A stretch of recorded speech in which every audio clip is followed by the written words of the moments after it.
She called me dead weight while sipping the wine I bought. She told her boyfriend my construction business was the golden parachute for their new life in LA. She didn't know I'd already cut the cord and packed my own chute. Help me reach 10,000 subscribers. Please like the video and share your thoughts in the comments. Your interaction pushes this content further. I knew the marriage was over on a Tuesday, not because of a fight, but because of a silence that felt heavier than a bag of concrete. I walked into the kitchen, dust from the job site still on my boots, and Sienna didn't even look up from her salad.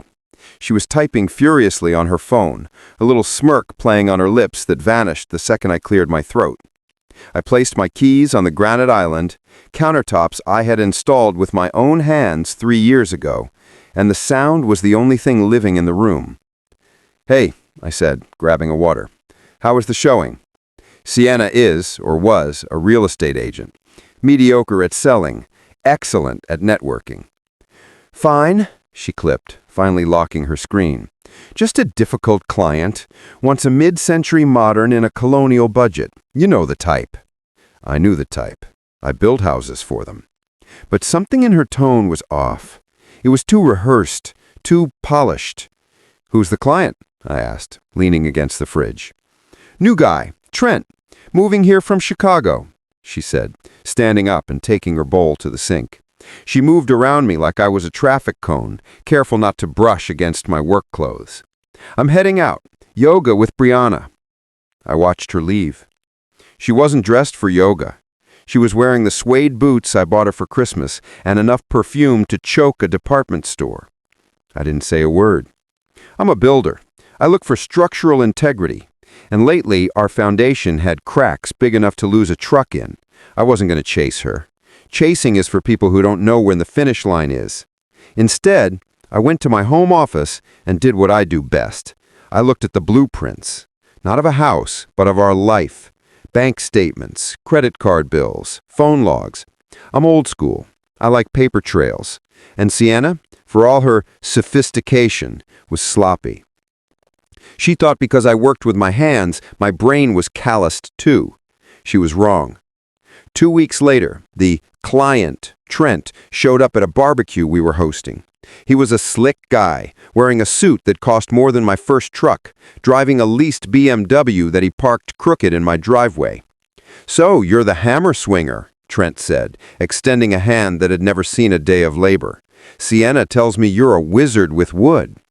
I shook his hand. "Weak grip, damp palms." "I build custom homes," I corrected calmly. "Sienna sells them. I make them stand up." Sienna laughed, a high-pitched, nervous sound. "Oh, Caleb is so literal. Trent is in investment banking, babe. He's helping me with looking at portfolios." I took a sip of beer. "Portfolios. Interesting. I thought he was looking for a mid-century modern." The air left the conversation for a second. Sienna's eyes flashed, panic, then anger. "He is! He does both! Multi-talented, unlike some."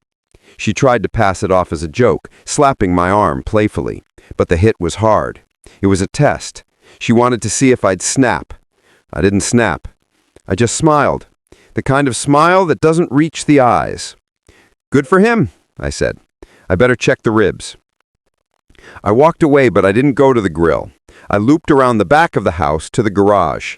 I needed a moment. My truck was parked there, and I realized Sienna's phone was paired to the garage Bluetooth speaker system from when she borrowed my truck to haul staging furniture last week. She must have forgotten to disconnect it. As I stood there staring at my workbench, the music cut out. The speakers crackled. A call was coming through. It wasn't ringing on my end. It was her phone, somewhere in her purse or bag out on the patio, but the audio was routing to the garage. I didn't disconnect it. I turned the volume knob on the wall slowly to the right. "You think he suspects?" It was Trent's voice, crystal clear.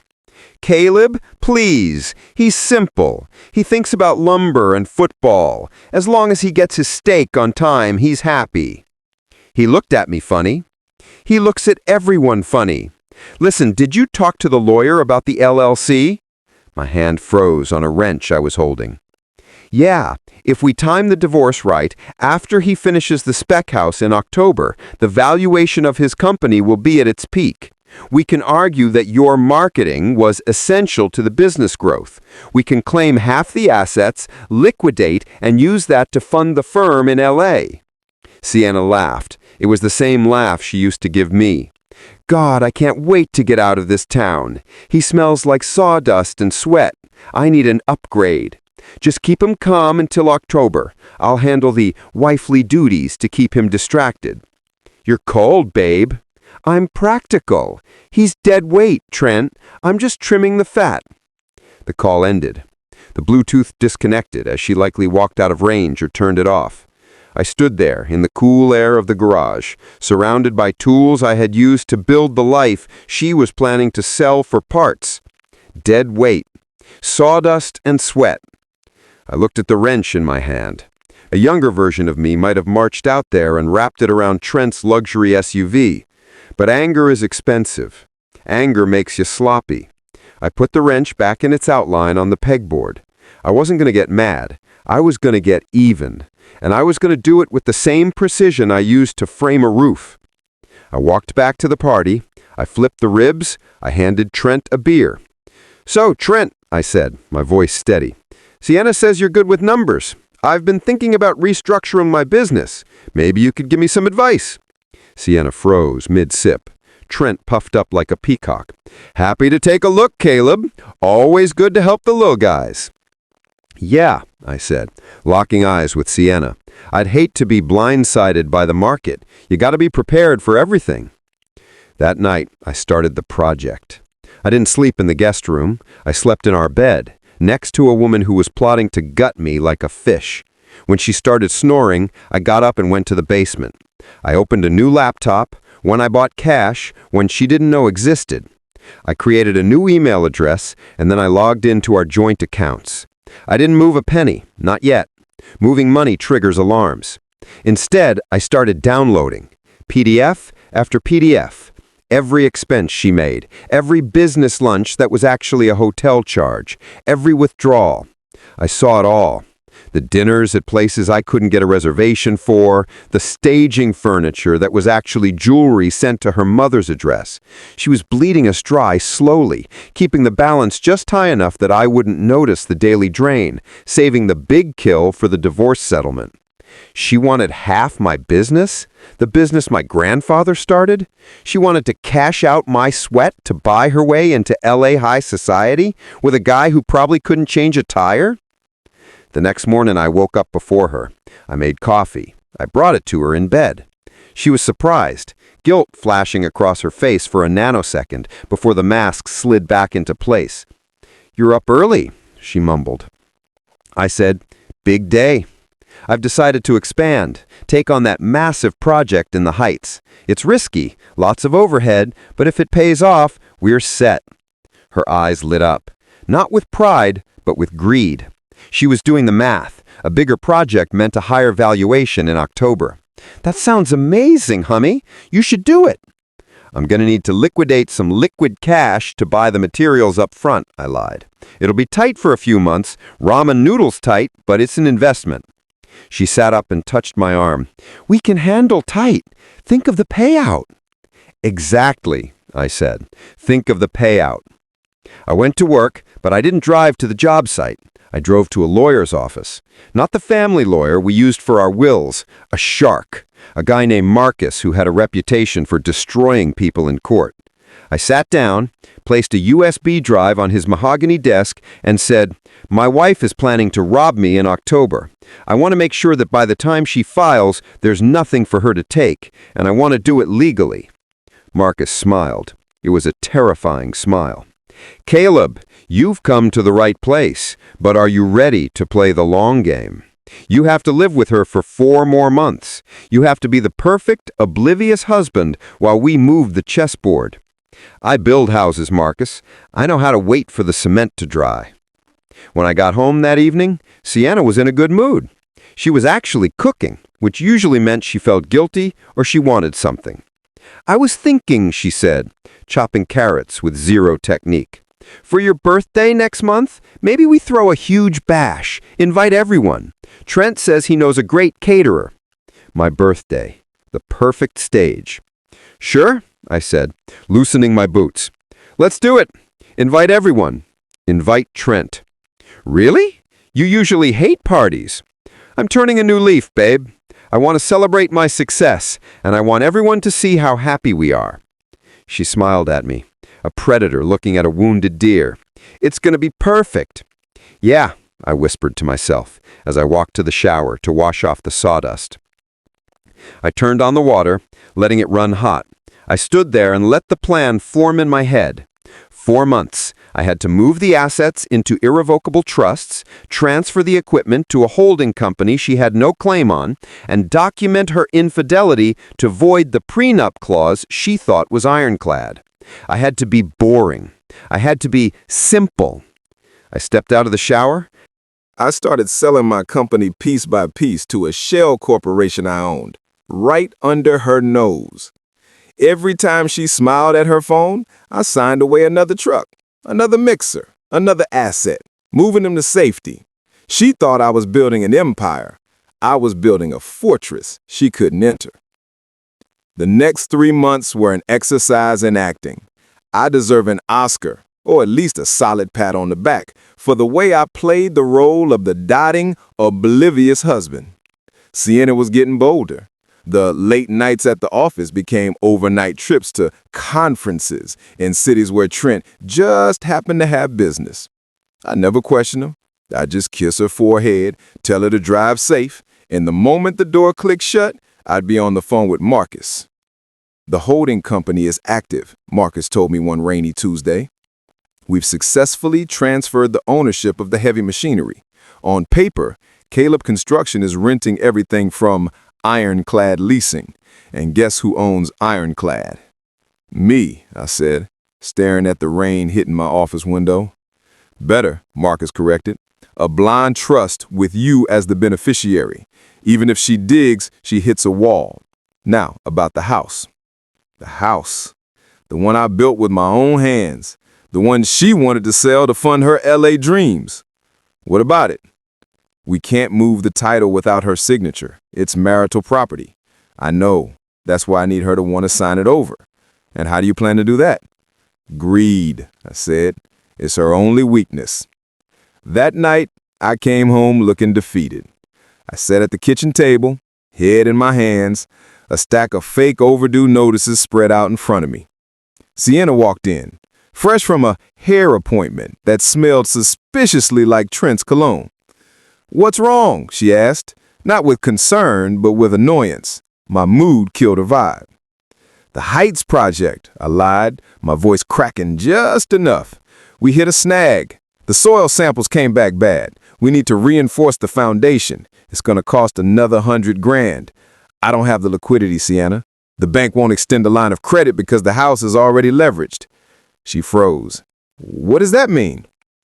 "It means if I don't find the money, the project stalls. We lose the deposit. We lose everything. The business goes under." I watched the wheels turn in her head. If the business went under now, there was no big valuation in October, no payout. Her LA dream would evaporate. "Can't you borrow it?" she asked. "I'm tapped out. Unless," I paused, looking up at her with desperate eyes, "unless we refinance the house under the business name. If the house is considered a commercial asset, I can get a commercial loan. Higher interest, but it saves the project." "But that puts the house at risk," she said, sharp. "It's the only way to save the equity," I argued. "Look, we sign the title over to the LLC. The LLC takes the loan.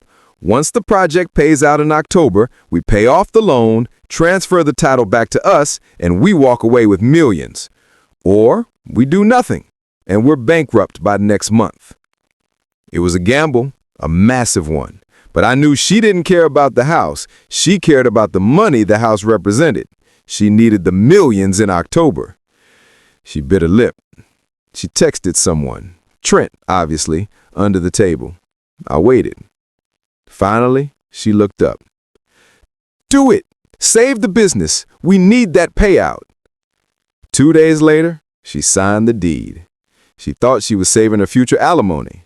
In reality, she just signed the house over to a company that had a clause in its bylaws. In the event of divorce, commercial assets held by the LLC are not subject to marital division. She literally signed the house out of the marriage. With the house secure, I turned my attention to the lovebirds. I needed proof, undeniable, court-admissible proof. The Bluetooth call was great for my knowledge, but hearsay for a judge. I hired a PI named Gomez. Quiet guy, drove a beat-up Honda Civic, could blend into a brick wall. "What do you need?" Gomez asked. I said everything. Photos, dates, receipts. I want to know what they eat, where they sleep, and how much of my money they're spending. Gomez delivered. Oh, did he deliver. 3 weeks before my birthday, the day she planned to drop the bomb, I got a thick envelope. I sat in my truck and opened it. High-res photos of them at a hotel in Aspen. Receipts for jewelry I didn't buy. And the kicker, emails. Trent was sloppy. He used his work email to book their flights. "Can't wait to celebrate Caleb's retirement with you," one email read. Retirement. That's what they called my ruin.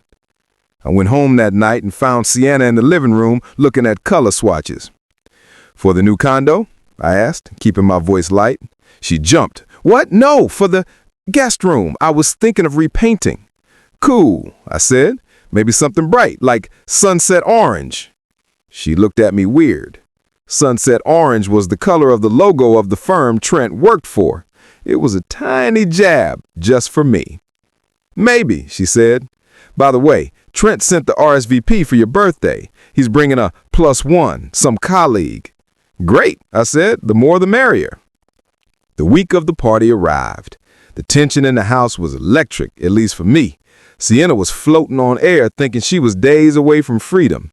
I was grounding myself, preparing for the demolition. I went to the bank and withdrew $5,000 in cash. I put it in an envelope.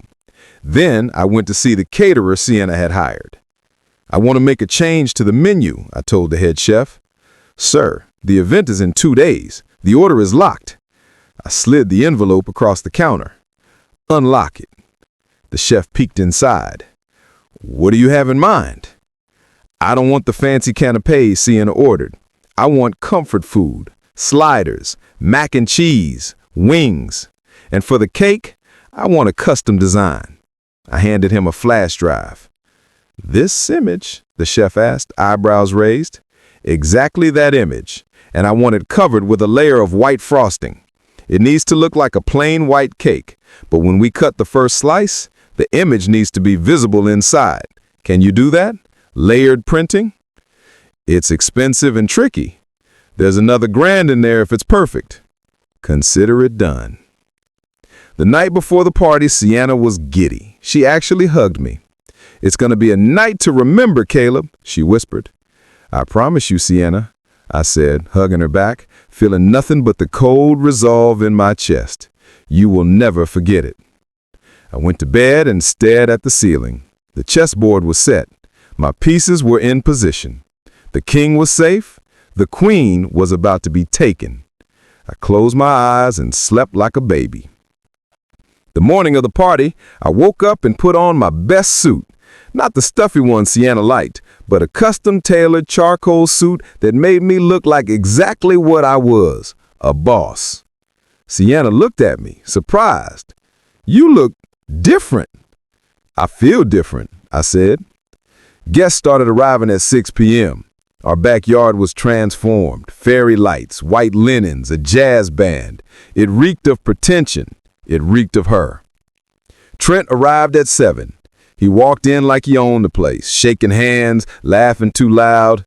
His +1 was a mousy girl from his office who looked terrified. He abandoned her immediately to hover near Sienna. I watched them from the patio door. They thought they were subtle. The brush of hands, the lingering looks. They were drunk on their own cleverness. At 8 p.m., the music stopped. It was time for the speeches. Sienna grabbed the microphone. She looked radiant. "Everyone, thank you for coming," she beamed. "We're here to celebrate Caleb, my husband, the builder." The crowd clapped. "Caleb has worked so hard, and tonight we have some big announcements. But first, Caleb, come cut the cake." She waved me over. The massive white cake was wheeled out. I walked up to the table. I picked up the silver knife. "Speech! Speech!" Trent yelled from the back, raising his glass, mocking me. I took the mic from Sienna. "Thanks, babe." I looked at the crowd. I saw my friends, my employees, her shallow circle, and Trent smirking. I said, "Sienna is right. I have worked hard. I built this life from the dirt up. And in construction, you learn that if the foundation is rotten, you have to tear it down." Sienna's smile faltered slightly. "So, before we cut this cake, I want to share a little project I've been working on. A slideshow." "Slideshow? We didn't plan a slideshow." "I did." I pointed the remote at the projection screen set up for memories. "Hit it," I said to the AV guy I tipped heavily. The screen lit up. But it wasn't photos of us. It was a PDF, a bank statement, highlighted in yellow. TRENTM.consulting equals $5,000, paid from our joint account. The crowd murmured. Click. A photo. Trent and Sienna kissing in the Aspen Hotel lobby. Gasps. Silence. Sienna's face went white. Trent dropped his glass. It shattered, the sound like a gunshot. Click. The email. "He's dead weight, Trent. I'm just trimming the fat." "What is this?" My phone vibrated off the nightstand at 3 a.m. It was Sienna. Again. That made 42 calls since I walked out of the party. I didn't block her. I wanted her to hear the ringing. I wanted her to know I was there, awake, and actively choosing not to answer. Silence is the loudest noise you can make to someone who craves attention. I rolled over in the crisp hotel sheets, staring at the city lights of the new life I had just jackhammered out of the old one. I wasn't angry anymore. I was just done. The demolition was messy, sure, but the site was finally clear. The next morning, I went to the site of the Heights project. I didn't hide. I parked my truck right in front. My crew was there, looking at me with a mix of awe and terror.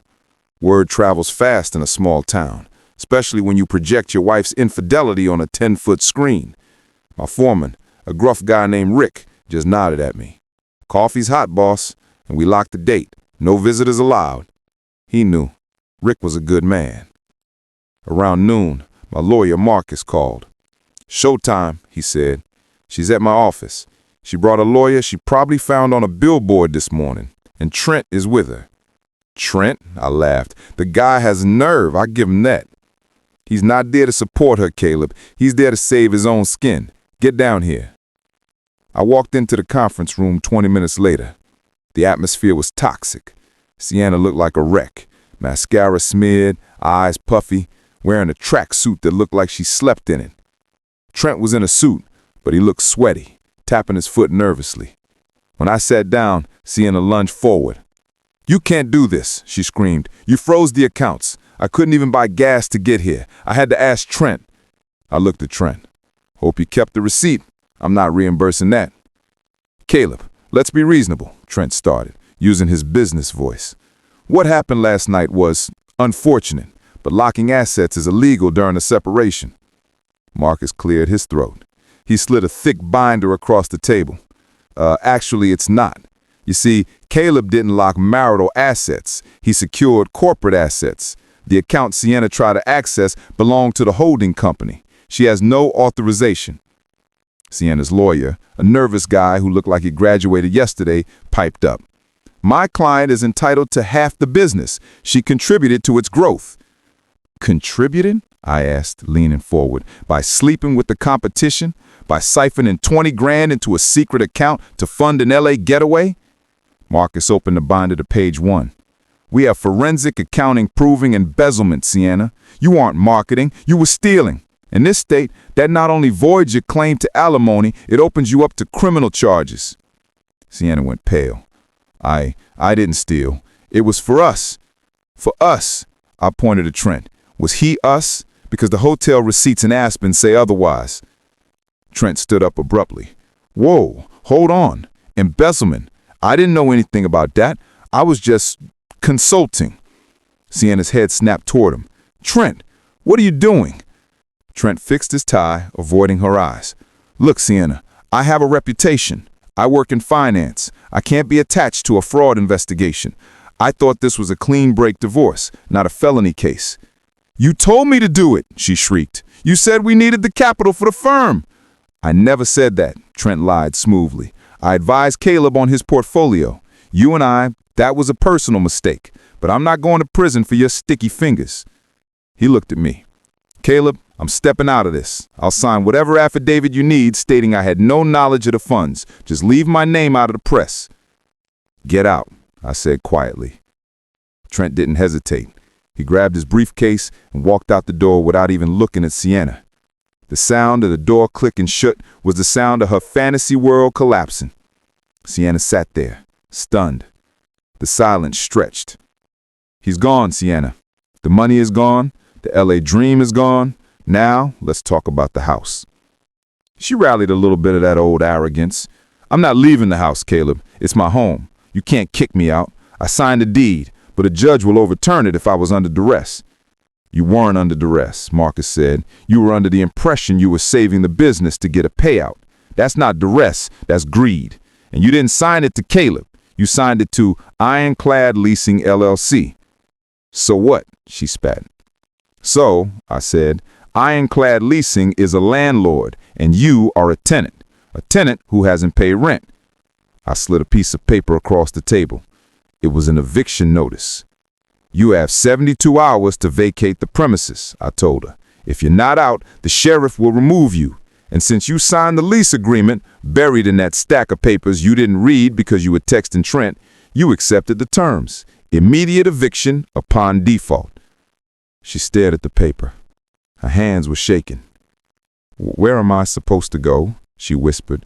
I have no money. You froze everything. You have a car. Oh, wait, no.